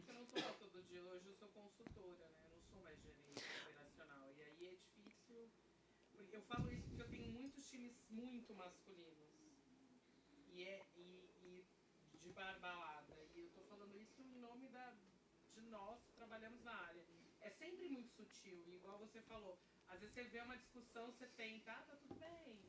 Aí você quase leva um tapa na cara junto, mas tá bom, a gente faz, né? Precisa do microfone? Falo super alto, mas... Então, acho que é isso. Acho que eu entendo a sugestão, é óbvio que é muito mais aconchegante, vamos dizer assim, né? Uma mulher, cuidar de uma mulher. Mas como que a gente treina? Eu trabalho com treinamento hoje. Uma população masculina e como que a gente faz isso estando tão enraizado como vocês estão falando. Porque tudo que você está falando para mim é muito fácil para mim. E para os times que eu treino também. Mas eu sei que tem muita gente que não consegue treinar e eu tenho times 100% masculinos. E quando eu pus a plaquinha no banheiro feminino, eles falaram, mas para que isso, Carol? Como que a gente vai abordar? Como é que a gente vai fazer? Eles me questionaram e eu não soube responder. Eu fiquei com aquela cara de bolacha sem saber o que falar. É muito interessante isso que você está falando, porque a gente dá várias palestras, né? OAB, escola. E na OAB, a Mari e a Graça estão aqui, que não deixa a gente mentir. Os homens não comparecem. Eles não têm interesse em saber sobre os direitos das mulheres. Não têm. Assim, Na verdade, geralmente intimados. são eles quem praticam. E eles não vão, eles não comparecem, mas a gente está lá. Por quê? É um trabalho formiguinha. Tem várias mulheres. Ela vai sair, vai contar para o marido, que vai passar para o filho, e aí eles agora já podem aparecer nas nossas palestras, e é assim que a gente vai. E acho que com os funcionários a mesma coisa. Talvez o trabalho seja maior até por conta da empatia. É mais fácil, talvez, a mulher ter empatia por mim, que também sou mulher, e talvez ela entenda aquilo porque já tenha passado, mas é um trabalho de formiguinha mesmo e tentar explicar. E quando a gente faz aquela introdução que a Jaque fez de explicar tudo isso, por que a gente tem lei, o que é assédio, o que não é, porque a maioria... Eu vou falar dos homens, mas tem muitas mulheres que também não sabem, elas não entendem que aquilo ali é uma violência, elas não entendem que aquilo ali é um tipo de assédio. Então, se elas não reconhecem, imagina o homem que vai ajudá-la. Então, assim, é realmente um trabalho, mas dá para fazer, é um trabalho devagarzinho ali, mas a gente consegue. E eu acho também, eu esqueci seu nome. Pelo menos eu lembro só do rosto, né, Carol? Eu acho que também é uma questão assim, quando a gente começa a trazer para dentro do ambiente do trabalho uma postura que precisa ser adotada, com o tempo, e a Graça que trabalha nessa área vai confirmar ali comigo, com o tempo isso se torna natural. Pode ser que no começo isso gere resistência, gera alguma dificuldade. Mas, por exemplo, a pergunta do mas por quê? Hoje você tem condição de chegar e falar assim, gente, vamos se reunir aqui e vou explicar por quê. É por isso, por isso e por isso. Vai ter alguém que talvez discorde disso? Aí a minha pergunta para todos vocês será que vale a pena ter numa equipe alguém que não compreenda que essa situação na sociedade precisa ser mudada e que a postura masculina também deve ser alterada? Então, a gente passa a pensar em qualidade do funcionário também. Em que tipo de... Porque a gente está falando de uma relação de consumo. Então, sabe aquela reclamação do funcionário de vocês que demora para atender o cliente? Essa vai passar, essa reclamação. Eu estive num bar recentemente, que eu entrei, não vi no banheiro, eu falei, sabia que tem uma lei? Não tá. Você pode avisar? Porque senão eu vou lá avisar. Cadê o cartaz? Então, vai começar a ter esse tipo de questionamento, e aí vocês vão precisar se adequar. Né? Mas voltando aqui um pouquinho ao atendimento, então, isso aqui é extremamente importante. A parte do não julgar, então, já ficou claro, não pergunta, não precisa saber, mas por quê que aconteceu. Não. Perguntas muito diretas. Existem coisas que talvez não vale a pena a gente saber, mas não vale a pena a gente saber porque a gente vai ativar gatilhos, a gente vai deixar a situação ainda mais complicada. Então, é importante que se saiba o que aconteceu dentro do estabelecimento de vocês e qual é a medida que você precisa tomar. Não há necessidade, mas ele já fez isso antes? Mas quantas vezes isso já aconteceu? Mas você já denunciou? Mas você já tem medida protetiva? Mas você... Não tem. Mas não o que você estava fazendo para ele fazer isso? Não tem... Essas perguntas não cabem nesse momento. E aquilo da mulher falar mais do que precisa, né, que eu já tinha dito. Isso aqui é extremamente necessário, né, Fran? E até com relação ao direito do trabalho aqui também, do funcionário. Porque se você fizer alardar o que está acontecendo, você pode colocar o seu funcionário em risco. Por quê? A gente não sabe com quem a gente está lidando, qual é o tipo de agressor que a gente está lidando, quem que está ali fazendo aquele assédio. Se ele sabe quem foi o funcionário que acolheu aquela pessoa e que fez o que ela pediu, ou foi até o Uber, ou chamou a polícia, ou qualquer outra medida adotada, você pode colocar aquele funcionário em risco. Então, é tudo muito discreto, né? É esse funcionário. Então, vamos criar um procedimento aqui no bar. Tá lá no banheiro que vai ser a Jaqueline que vai atender. Aquela mulher vai procurar a Jaqueline e a Jaqueline já sabe. Qualquer mulher que procurá-la, você vai levar essa mulher nesse quartinho, vai conversar com ela e perguntar o que ela quer fazer. Não é muito difícil, né, gente? Olha, vem aqui, o que aconteceu? O que você quer fazer? Você quer que eu chame a polícia? Você quer que eu chame o Uber? Você quer que eu vou com você até o carro? O que você quer fazer? Tá? Não precisa nem chamar, se ela não quiser, chamar o agressor, por exemplo. Às vezes ele não vai nem saber que ela vai embora do bar. Exatamente. Então, assim, o importante é que ela decida o que ela vai fazer e não precisa que todas as pessoas que estejam lá fiquem olhando, ou para o funcionário, ou principalmente para a mulher, que geralmente é o que acontece, e fica, mas ela tá bêbada, mas ela estava fazendo isso com ele, mas aconteceu isso, aconteceu aquilo. Então, aqui a gente está protegendo a mulher e o funcionário também. Porque aí, se tem uma funcionária mulher, aí ela está mais exposta ainda do que o homem. Porque com o homem eles ainda ficam um pouco mais receosos. Mas quando é mulher, eu acho que pode fazer tudo. Então tem que tomar muito esse cuidado. A única questão aqui que a gente não escreveu, mas que é importante, sempre perguntar se essa mulher está acompanhada. Se tem alguém da confiança dela junto. Aí essa pessoa, sim, pode ser comunicada se ela quiser. Tá? Mas não precisa ser aquela coisa, porque às vezes vai acontecer que alguém vê antes dessa mulher pedir ajuda, e aí começa um falar para o outro, e começa dependendo do tamanho do estabelecimento, rapidinho, já todo mundo está sabendo disso. Então, tem que cuidar para que não se torne uma situação pior do que já é. E aí a gente vai chegar no cartazinho. Eu acho que tomar cuidado também, a Jaque falou agora, lembrei de uma outra situação. Às vezes a mulher não procurou o bar, mas uma terceira pessoa que viu foi e procurou. De forma também delicada, com muita cautela, chamar essa mulher e perguntar, tá tudo bem? Se ela tá tudo bem, ok, acabou, encerrou, tá? Mas se vier uma terceira pessoa falando que tá vendo que aquela mulher tá incomodada ou que teve um tipo de agressão ou alguma coisa, porque é a mulher quem vai decidir. Não é o terceiro que vai decidir por ela. É sempre a mulher que está nessa situação. Eu vou falar um pouquinho sobre esse cartaz. Esse aqui eu achei na internet, tá? Não tirei de nenhuma casa aqui de Campinas, mas eu tenho várias fotos dos cartazes daqui. Esse aqui, se vocês repararem, ele é bem simples. Eu acho que uma preocupação que tem que ter com esses cartazes, né? Eu não sei se existe, né, nos estabelecimentos aqui de Campinas, se existir, depois alguém me conta, algum banheiro que seja unissex. A Mari está dizendo que tem, talvez eu não... Cervejarias. Tem alguns bares que tem. Porque eu acho que um cuidado é assim, se você vai criar no seu procedimento um sinal, uma bebida que vai pedir, ou alguma coisa que é para ser discreta, se você coloca esse cartaz num lugar onde todo mundo vê, o agressor está vendo também. Então, o que adianta você falar assim, vai no balcão e pede o drink verde. Essa mulher está conversando com o cara, está incomodada. Fala assim, eu vou no banheiro e já volto. Aí, daqui a pouco, esse cara vê ela encostando no balcão e pedindo o tal do drink verde que ele viu no cartaz. Você fez o quê? Colocou ela numa situação pior ainda. Então, talvez, eu acho super legal, só que um cuidado que a gente tem que ter, cuidados que a gente deve ter, é que esses cartazes, eles precisam ser claros, eles não podem... não precisa ter imagem, sabe? Às vezes, numa tentativa de deixar a casa mais arrumadinha ou um cartaz mais bonitinho, vai e coloca aquela imagem da mulherzinha fazendo assim. Que numa outra palestra eu conto para vocês o que ela significa. Né, que não tem nada a ver com empoderamento.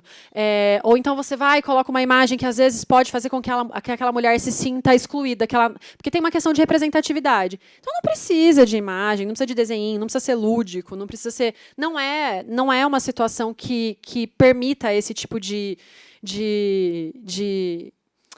criatividade, vamos dizer assim. E não tem que ter piada, não tem que ter fala machista, não tem que ter nenhum tipo... É simples. Você está em risco, né, mulher, você está em risco, procure fulano. Ou você está em risco, utilize tal situação. Tem que ser claro, tem que deixar para a mulher quem ela procura, o que ela deve fazer e só. E se for uma casa onde fica fácil o acesso de outras pessoas, também o ideal é dentro do banheiro mesmo, sabe? Se não for banheiro...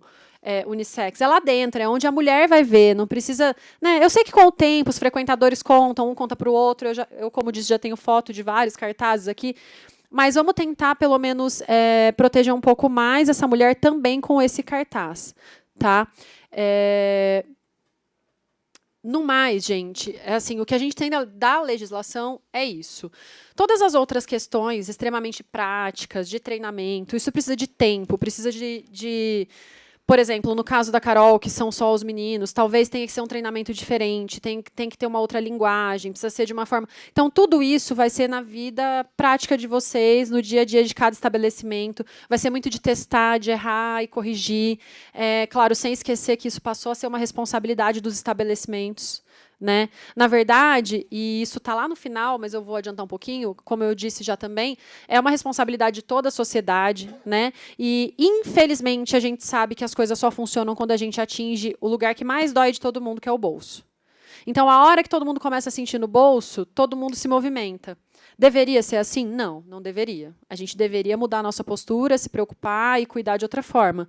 Mas muitas vezes a gente precisa disso. Então, eu não gostaria que Campinas fosse notícia como uma cidade que não aderiu à lei, como uma cidade que não tomou as medidas que precisava, como uma cidade em que a lei não fez diferença. Nós somos uma metrópole, nós recebemos pessoas de todos os lugares, estabelecimentos como o de vocês recebem pessoas de todo mundo. Então, aí tem essa questão da língua também, do cartaz, tá, gente? Deixa eu voltar. Às vezes precisa colocar em outras línguas também. Então, é muito importante que, mesmo que seja de pouco em pouco, que a gente vá se adequando conforme outras alterações legislativas surjam, é importante que se aplique. E vou voltar a falar, a gente está falando de uma lei de fevereiro, lá em fevereiro já era obrigatório, porque ela entrou em vigência exatamente no dia da publicação, e temos bares, restaurantes e casas noturnas em Campinas que não têm o cartaz ainda, porque a gente está vendo. E a regulamentação, já? Porque fala que a lei saiu em fevereiro e falou dos cartazes. Quando você está falando de ter o nome, eu não havia entendido que o nome tem que estar no cartaz do banheiro. Pensei que isso é uma coisa que tinha que estar em outro local. Então, esse nome, né? O nome das pessoas, porque no local maior tem um que está de manhã, um de tarde, um de noite, um de férias. Tem que ter alguns nomes, né? Então, essa coisa do nome, que não é um cargo, é o nome de uma pessoa. Queria entender um pouquinho mais, se você sabe. Acho que não está funcionando. E a questão da regulamentação, se a gente... Oi. Opa. E a questão da regulamentação, se acha que isso sai logo assim? Vou começar da pergunta mais fácil, que é o nome. Doutora, tem justamente umas 3 perguntas aqui no chat, prazo de implementação. Tá. Eu vou começar pela pergunta mais fácil, que é o nome. Na verdade, essa questão do nome é uma sugestão. Tá? Então, assim, depende muito do tamanho do estabelecimento. No seu caso, eu sei que talvez seja difícil designar uma pessoa só por conta da questão dos turnos e do tamanho, né? Enfim.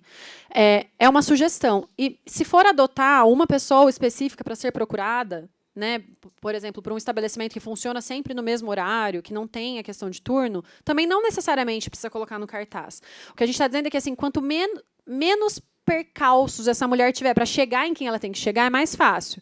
Porque se a gente fala para ela, procure um garçom, vamos pensar assim. Primeiro, ela vai olhar para casa e pensar com quem eu falo. E ela vai fazer um julgamento. Ela vai precisar fazer um julgamento. Ela vai precisar olhar para aquela pessoa e falar assim, será que aquela pessoa vai saber me ouvir? Será que aquela pessoa está preparada para me ouvir? Aí, muitas vezes, ela vai fazer o quê? Então eu não vou pedir ajuda. Uma possibilidade, talvez, é colocar um nome, mas ser um nome, como se fala, um nome de guerra. Ou seja, tem um funcionário do turno que atende aquele nome, né? Ou, na verdade, cria o nome de guerra e fica para todo mundo de todos os turnos, só que vocês internamente sabem em qual período vai responder por aquele nome. São estratégias que vão precisar de testes também. Né? E essa questão de colocar o nome é justamente para... Chamei a Jaque. Não, mas a responsável é ela. Aí chega na outra. Não, mas agora esse horário é a outra. Ela já contou para 3 pessoas e não resolveu. Cargo, tipo assim, gerente de plantão. Gerente é sempre alguém que você... Pode ser. Pode ser. Né? Eu só penso assim, aí vai da estrutura toda de vocês. Será que o gerente, com muitas coisas para resolver ali naquele momento, ele vai ter o tempo, a disponibilidade de parar e, de repente, essa mulher vai precisar sentar e chorar meia hora. Entende? Então, assim, por isso que a gente está falando. Tudo vai depender da forma como vocês trabalham, da estrutura. Vai ser muito caso a caso mesmo. Com relação à regulamentação, vamos lá. O que é regulamentação? A gente tem uma lei estadual. Ela já determina algumas coisas. Com relação à vigência, Sérgio, ela está vigindo desde fevereiro. 3 de fevereiro. 3 de fevereiro. Então, desde 3 de fevereiro, o estabelecimento é obrigado a acompanhar, a acolher, a colocar o cartaz. A questão do treinamento é uma lei que veio uns dias depois. 15 dias depois, então também já está vigindo. Quando a lei fala assim, entre em vigor na data da sua publicação, dali a obrigação é de vocês. O que é regulamentação? Não fala tudo na lei. Não fala como vai se aplicar esse procedimento. A regulamentação, ela não necessariamente vem por legislação. Ela pode ser uma regulamentação feita num procedimento interno da empresa. Se a gente não tem legislação, se a gente não tem um decreto municipal, se a gente não tem um decreto estadual, se a gente não tem uma lei estadual, uma lei municipal, vamos aproveitar a Câmara Municipal para fazer uma sugestão. Se a gente não tem isso, cada estabelecimento, como a Fran falou no começo, pode criar, a princípio, uma regrinha. O importante é, assim, para eximir o estabelecimento de responsabilidade, da multa, da indenização, é conseguir comprovar que existe um procedimento ali, que não é um negócio jogado, que faz de qualquer jeito. Então, assim, a lei fala que precisa ajudar, mas vocês não determinam um procedimento. Fala lá, faz uma reunião um dia e fala assim, gente, é o seguinte, se uma mulher estiver numa situação delicada, precisa levar ela até o carro, ponto. Aí chega uma situação que ela não quer, aí ninguém sabe o que fazer, porque aí não explicou que ela não quer que vá até o carro, ela quer que chame a polícia, mas ninguém explicou se tem que chamar a polícia, não tá escrito, não está em lugar nenhum como é que tem que fazer. Aí essa mulher pega, sei lá, né, vamos imaginar que não aconteça nada tão ruim, mas acontece alguma coisa, ela busca uma indenização e diz, se o estabelecimento tivesse me atendido da forma adequada, não teria acontecido. Aí como é que o estabelecimento prova que tinha um procedimento? Então, enquanto a gente não tem uma regulamentação legal, a gente pode usar as normas. Então, vocês têm, e nos estabelecimentos menores que talvez não tenha, cria uma norma. Olha, 10 artiguinhos. Situação de violência, né, importunação sexual, assédio dentro do estabelecimento. Vai seguir o seguinte procedimento. Isso, isso e isso. Funcionário foi contratado, assinou ali o contrato de trabalho, assinou tudo que tem que assinar, assinou a opção do vale de transporte. É isso aqui. Eu ia fazer uma pergunta para a Carol, para nós, né? Carol vai vir aqui para frente. A Carol, como consultora, né, que faz treinamento, você falou em várias equipes masculinas, né? Uma curiosidade, é porque, às vezes, algum segmento que exige mais esforço físico, digamos assim, que a preferência seja masculina, ou você acha que, por exemplo, alguns empreendedores poderiam não estou fazendo um esforço para ter equipes um pouquinho mais mistas, mas mistas no sentido assim, não necessariamente politicamente correto. Sim, mistas entendi. No sentido de serem socialmente até mais sensíveis, mais avançados, mais equilibrados para lidar com o público em geral. Eu acho que é um perfil depois de pandemia, que as equipes ficaram um pouco mais masculinizadas. Eu tinha equipes mais mistas, mas depois da pandemia, muitas mães estão cuidando da família e o pai vai trabalhar, eles meio que dividiram, principalmente quando é bar balada, né? Por causa da questão do horário noturno mesmo, transporte à noite. Então, eles preferem isso, mas não tem nada politicamente correto ou incorreto. Na verdade, foi uma questão... Já era um público mais masculino que trabalhava, mas a gente tinha equipe mais mista. Mas eu achei que pós-pandemia a gente tem umas equipes que têm mais meninos do que meninas. Isso aconteceu porque, na pandemia, as mulheres foram as que mais foram demitidas. Porque o homem, geralmente, não é ele que leva o filho no médico, geralmente não é ele que busca na escola, e a mulher, querendo ou não, é vista como tendo mais problemas, ela que engravida. Então, preciso demitir, tem um homem e uma mulher. É óbvio que vai a mulher. E aí, depois, na hora de voltar para o mercado de trabalho, acontece a mesma coisa. Eu prefiro contratar o homem do que contratar a mulher. Por conta disso, a mulher vai ficar cuidando de casa, é a mulher que vai lavar a roupa, é a mulher que isso, é a mulher que aquilo. Então, a gente tem uma desigualdade muito grande, que aumentou muito depois da pandemia, na relação do trabalho mesmo. Mas aí eu posso defender os empreendedores. Sim. Que não é uma questão do empreendedor, Sim. É uma questão social. Tem isso, sim, mas a gente também tenta e muitas mulheres não topam o horário da madrugada porque tem filho para cuidar. Então, a gente tem as duas questões, né? Da empregabilidade, que é menor para a mulher, sim, mas elas optam também por isso, porque eu estava com 10 vagas recentemente, a gente contratou 10 mulheres e 5 já saíram porque não se adaptam à questão do horário noturno. Então, assim, o turnover, que já era enorme na nossa área, acho que todo mundo aqui compartilha disso, só piorou complicou muito essa questão. Essa é uma questão estrutural também, né, Sérgio? Porque, assim, nós fomos ensinados de que a mulher ela nasceu para ser mãe. né? Então, a gente cria dentro das famílias, dentro dos ambientes, o mito do dom para a maternidade. E aí, as mulheres, ao longo da história, a elas sempre coube as profissões de cuidado, mais relacionadas à saúde ou os cuidados dentro de casa, né, os cuidados domésticos. Quando a gente fala de profissões que exigem que ela esteja fora de casa, em horários em que ela não tem creche, que ela não tem babá, que ela não tem um parente, uma mãe, que ela não tem uma rede de apoio para ficar com os filhos, é impossível mesmo que ela se adeque. Então, é um trabalho que não vai ser resolvido só com a empregabilidade. Nem é uma questão de capacitação, é uma questão de estrutura mesmo, de políticas públicas que possibilitem o acesso das mulheres a todas as oportunidades. E na hotelaria é similar? A hotelaria consegue manter uma certa equidade. Nesse histórico que ela estava falando, né, o turnover, nós todos sempre tivemos, e com a pandemia a gente teve mais, né, porque daí mudou um pouco a cabeça das pessoas. A gente emprega 60% de mulheres na nossa rede. Então, assim, salários por cargo, esse tipo de coisa, a gente já passou faz tempo, né, quando fala-se nisso. Mas os desafios é cuidar disso tudo que está acontecendo aí, porque você tem o funcionário fixo, você tem aquele funcionário que vai lá intermitente, que é um projeto que a gente tem, o freelancer. Então, colocar todo mundo nessa mesma página é um desafio. Vocês deram várias dicas aí que a gente vai... Tem uma pergunta lá atrás. É uma participação ali no canto. Na hora que a gente fala em afixar cartazes, né, em locais onde as mulheres possam ver, no caso do hotel, você tem que pôr na recepção, para todo mundo ver. Porque não existe um local... porque a gente está falando dos banheiros...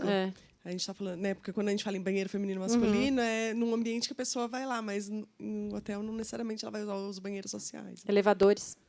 Nos elevadores, você acha que estaria ok? Por isso que eu estou dizendo, assim, tudo vai ter que ser adequado à realidade de cada situação, né?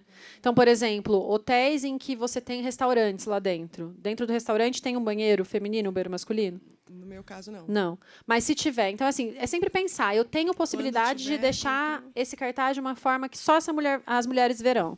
Legal. Não tem, Põe pra todo mundo. a gente vai se adaptando. Tá, ok. Eu vou... Acho que tinha uma pergunta lá Tem atrás. mais uma pergunta? Microfone. Dá um minutinho só para o microfone chegar até você e sua voz ser ouvida aqui. Que como nós estamos transmitindo e gravando também, é importante falar no microfone. Para quem está na web. Tá. Minha pergunta é relacionada aos homens, né? Eu trabalho com homens autores de violência, né? Atendo homens que agrediram mulheres, dou treinamento relacionado a isso.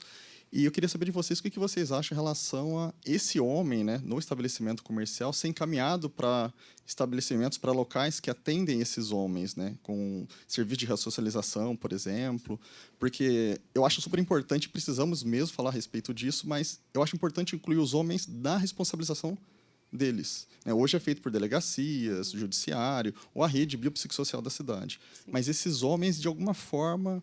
talvez nos treinamentos ou capacitações em relação aos bares, restaurantes e hotéis, de alguma forma também terem esse tipo de informação. Você está falando dos homens funcionários? Não, dos clientes. Dos agressores. Você está perguntando... Tá. Eu estou considerando os clientes, mas acho que também incluiria também os funcionários, porque seria super importante entender quem são esses homens hoje, ainda que o treinamento seja voltado para as mulheres. Esse homem, por exemplo, vai atender essa mulher, talvez só esteja ele no momento.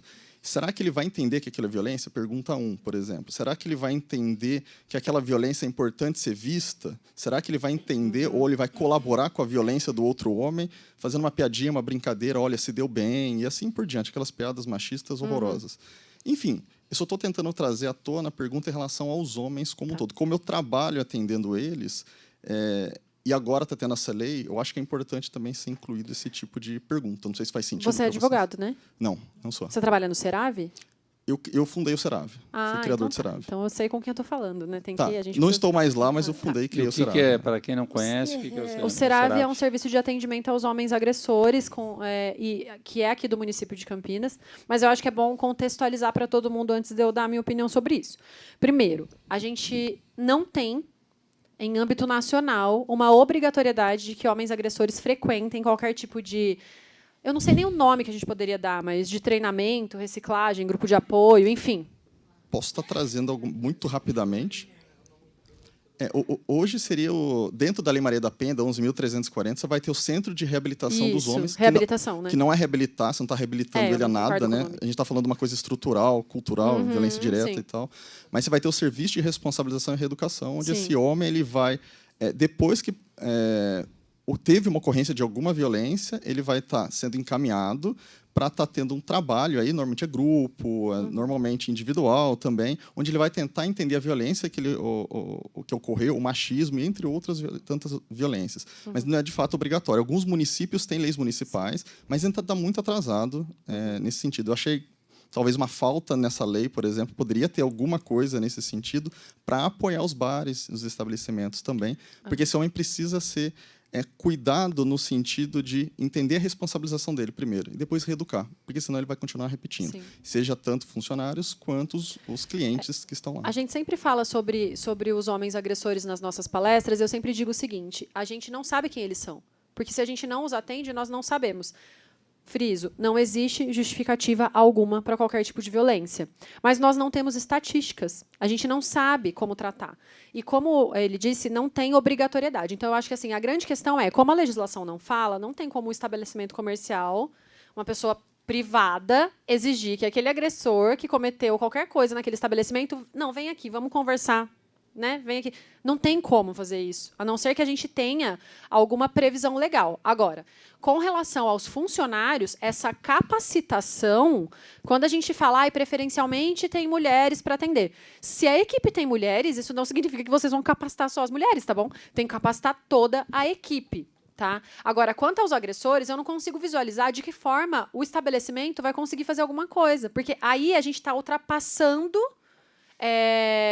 os limites legais. A gente não pode pegar... A Carol não pode pegar e falar para o cara na saída, não, vem cá, ó, a moça falou que você fez isso, você vai sentar aqui, explica para mim, por que você fez isso? Não tem como. Né? Se a gente não consegue obrigar os homens que são condenados pela Lei Maria da Penha a frequentar qualquer tipo de serviço, que dirá quem está passando pelo estabelecimento. Então, talvez seja uma questão para a gente pensar e para a gente propor, né, alterações legislativas e eu sei que isso não é de agora. Eu sei que não é uma demanda atual, é que agora a gente está falando dessa lei específica, mas eu sei, em todas as capacitações que eu fiz, em todos os cursos que eu fiz, inclusive, quando o Sérgio falou lá no começo, né, o Defensora da Cidadania, é que eu tive o privilégio de fazer o curso de Defensoras da Cidadania com a Maria da Penha. E no curso do Instituto Maria da Penha, esse era um questionamento de todas as alunas do país inteiro, do Oiapoque ao Chuí. O questionamento é, por que é que a gente não tem? Então, a gente não tem essa obrigatoriedade. Então, eu não consigo visualizar de imediato, com uma lei tão nova, sem essa, nenhum tipo de disciplina sobre isso, como os estabelecimentos fariam. Agora, a formação dos funcionários, sim, tem que incluir os homens, sim.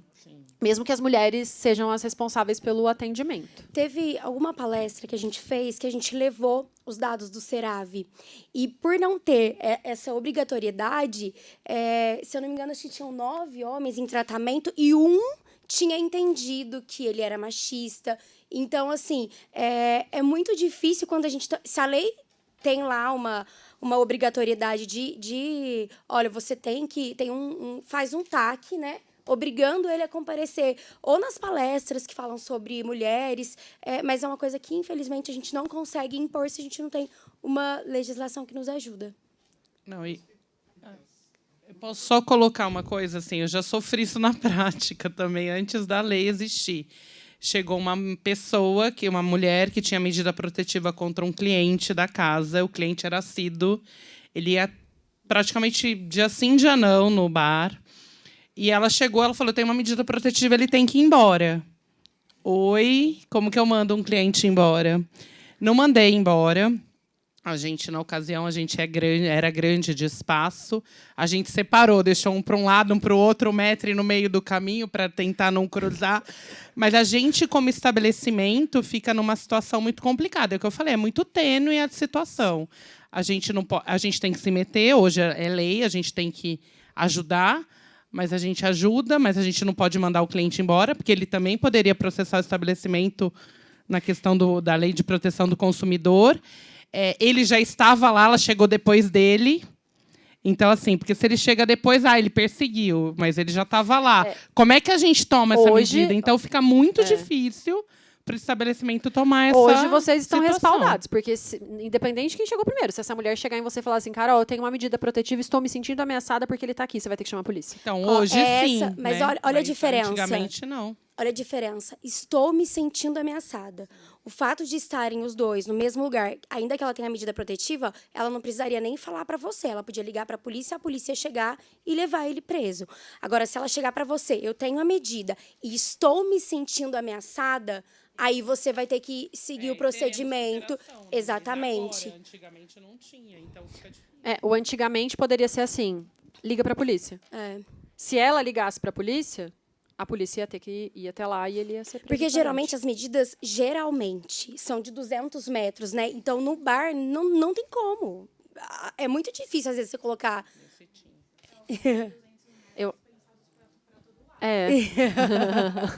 200, 300 metros. Você vai ter que fazer um bar de 4 andares.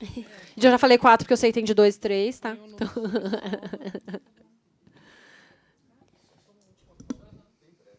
Mas chama a polícia, hein, Carol, agora. Agora chama a polícia, ok? Não, agora eu sei.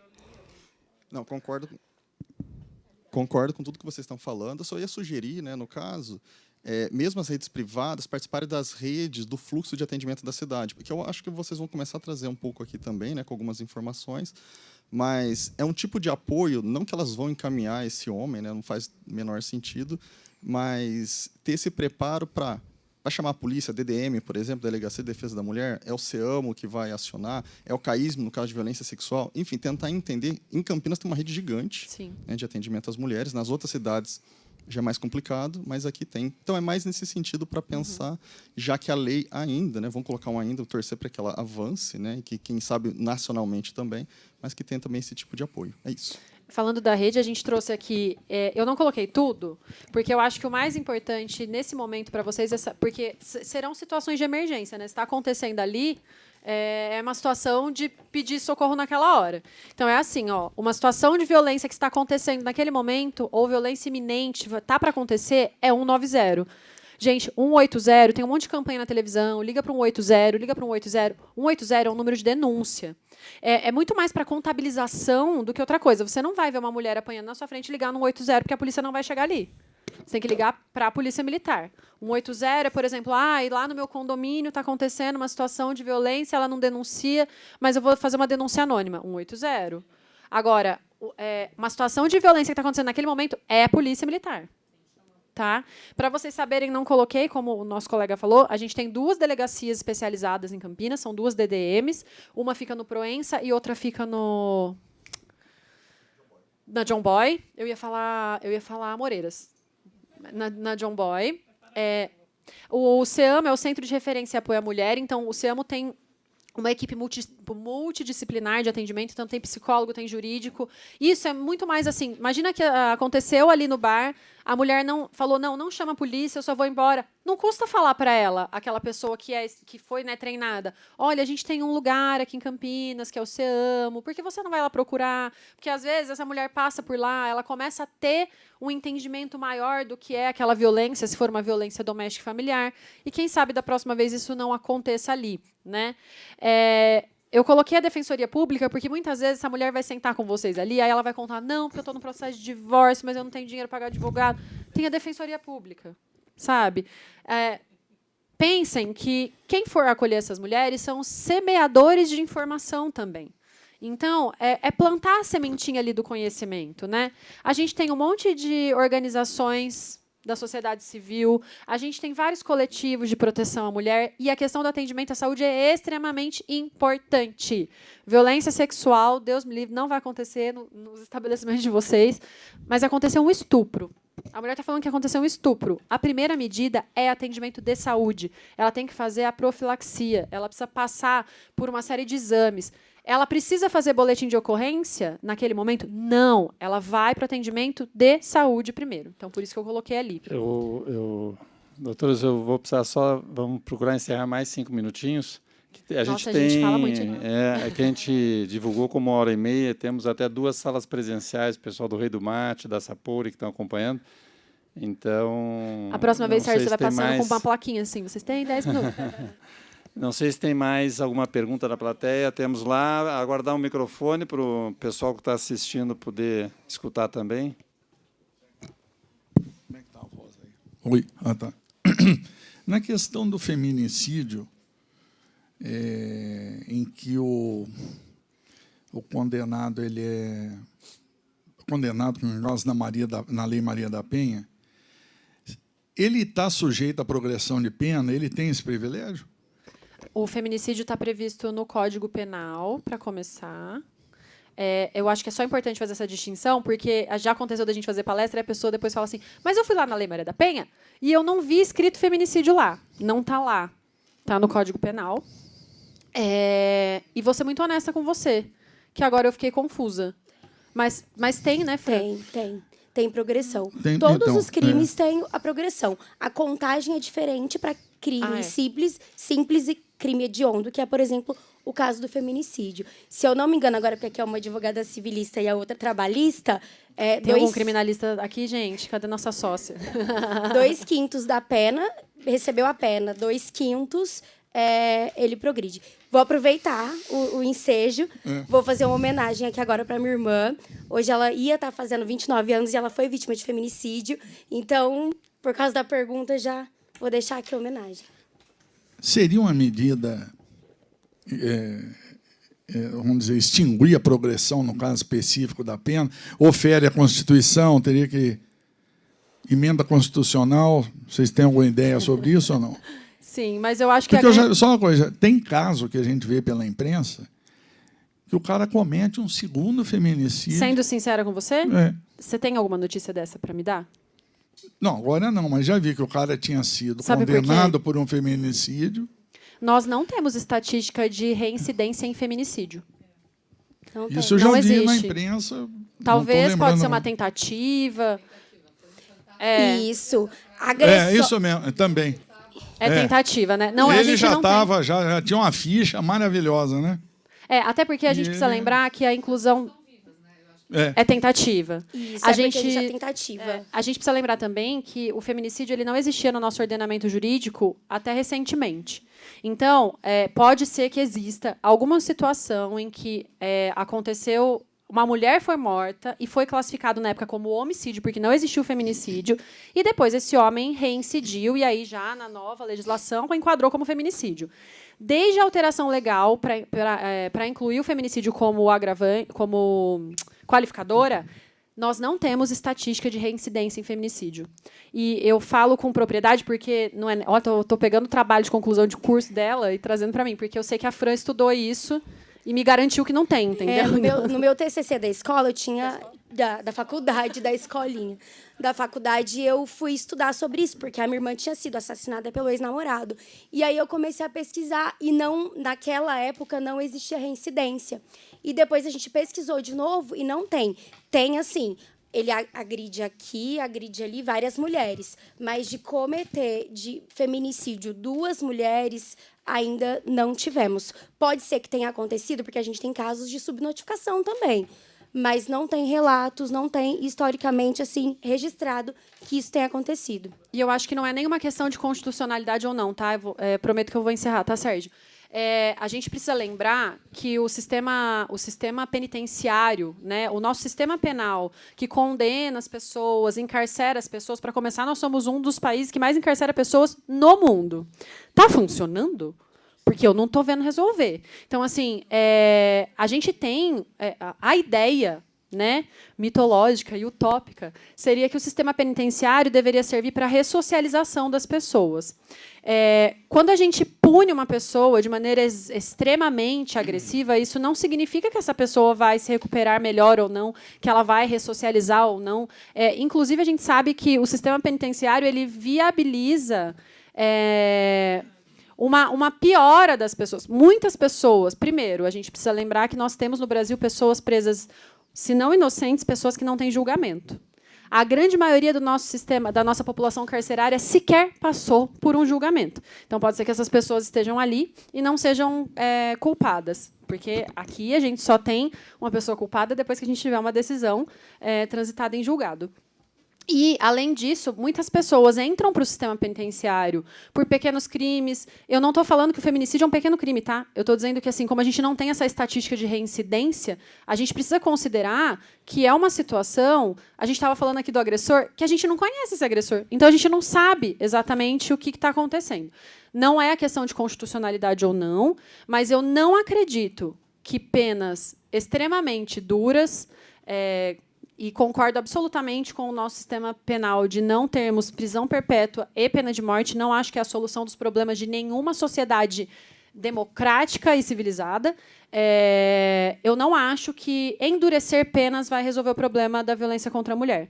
Eu acho que o que vai resolver o problema da violência contra a mulher é fazer exatamente o que a gente está fazendo aqui agora. É uma conscientização.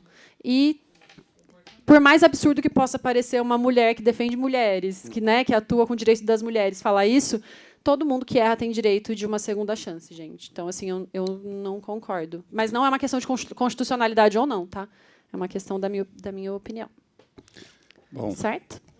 Ok. Agora eu parei, Sérgio. Tá certo. Bom, queria lembrar, agradecer aqui a Seção do Espaço, a parceria da Elecamp, a Nelly Monteiro, diretora da escola que está aqui, a Escola Legislativa da Câmara Municipal de Campinas, ao presidente vereador Rossini, que esteve aqui na abertura conosco, também nos prestigiando, Esse evento que é realizado em conjunto com os senhores Campinas e Região, que é o Sindicato dos Hotéis, Bares, Restaurantes e Similares aqui da região metropolitana. Temos o André Viegas aqui, diretor do sindicato aqui presente, e esperamos poder novamente fazer essa parceria mais adiante para outros temas de interesse da sociedade, no qual hotéis, bares e restaurantes são hoje plataformas de relacionamento e socialização tão importantes assim. Agradeço às nossas palestrantes, a doutora Jaqueline, a doutora Fran também, a OAB Campinas, aí pela essa parceria da troca de conhecimento, pela possibilidade de oferecer para o pessoal que está nos assistindo também, à distância, esse conhecimento. E que, como eu falei, repetindo o que eu disse no início, esse link possa ser usado pelas equipes, possa ser usado pelos gestores para compartilhar, passar, pedir que assistam, porque é um conhecimento, uma troca de ideias a ser usada, a ser disseminada, como uma fonte bacana de um conteúdo que não tem ainda uma pedagogia tão clara, do ponto de vista social e de aplicação. Agradeço a todos, não sei se vocês querem se despedir. Vou me despedir só pedindo, por favor, então, que vocês sejam essas sementes aí desse conhecimento, talvez não tão profundo quanto vocês esperavam, mas eu espero que muito em breve a gente tenha mais capacidade de falar tecnicamente disso. Tecnicamente não diria, mas da prática. Nos contem também como está acontecendo, como tem sido aplicado para a gente conseguir entender e saber o que tem que mudar. Mas o mais importante, entendam que a violência contra a mulher ela é uma obrigação de todos,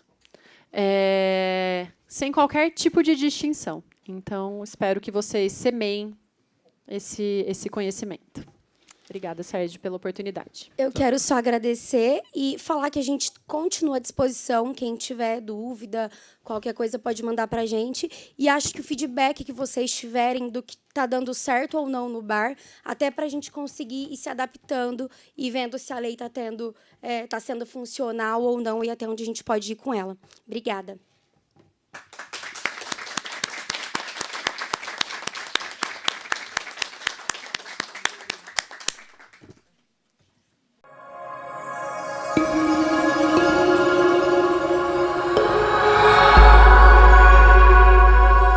TV Câmara, Campinas.